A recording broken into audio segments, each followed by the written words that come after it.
Sekarang aku cuman posting foto aja, karena kalau mau posting video aku belum tahu cara ngeditnya. Halo guys, assalamualaikum. Kemarin ada yang berkomentar di konten aku, katanya dia tuh pengen banget buat posting video, karena sekarang ini tuh dia cuman bisanya tuh posting foto aja. Tapi dia katanya belum bisa buat posting video, karena dia tuh nggak tahu cara ngeditnya. Menurut pengalaman aku seperti ini ya, menurut aku itu nggak ada kata yang nggak bisa kalau kita itu mau belajar seperti yang sebelumnya aku pernah bilang. Apalagi cara edit mengedit, mau itu di aplikasi CapCut ataupun di Shot, pastinya itu banyak banget video tutorial gimana caranya kita buat belajar. Intinya kalau kita mau belajar pasti bisa, dan kecuali kalau kita mau nggak belajar itu bakalan kita nggak bisa sampai kapanpun. Kalau nggak percaya coba aja kalian itu masuk dulu ke YouTube, terus kalian cari aja gimana cara ngedit video untuk pemula di aplikasi CapCut, ataupun kalian cari aja mau aplikasi apa yang kalian pakai buat ngedit video, pastinya di situ udah banyak banget keterangannya yang akan muncul. Bukan di YouTube aja, di TikTok, di Facebook juga udah banyak banget guys. Kayaknya komentar seperti ini tuh aku bener-bener udah muak banget, kata nggak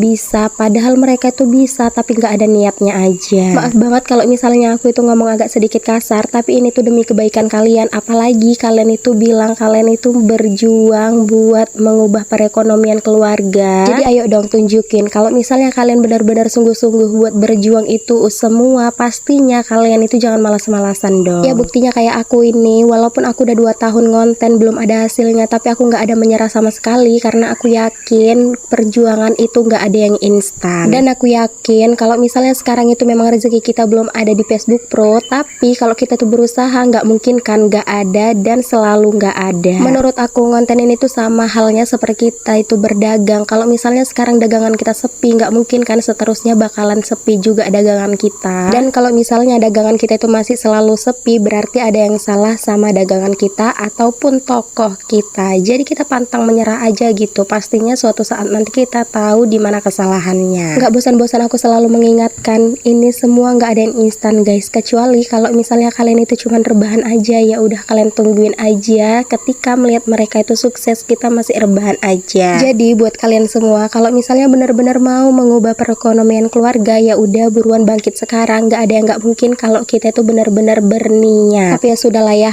mau gimana pun kita jelasinnya ke orang-orang, yang intinya kalau mereka itu benar-benar nggak ada niat, cuman buat main-main aja, buat ngonten, itu pastinya nggak bakalan jadi. Oke lah, balik lagi ke konten aku. Di sini tuh ceritanya aku itu ngelipatin kain yang udah benar-benar numpuk banget. Aku juga nggak tahu kain ini tuh udah berapa lama. Sebenarnya kalau udah ngelipatin kain kayak gini tuh benar-benar capek banget sih, karena duduk terus kan. Lagi pun kerjaan ini tuh yang bikin muak banget. Kemarin juga ada yang bilang biasakan kalau sehabis ngangkat kain itu langsung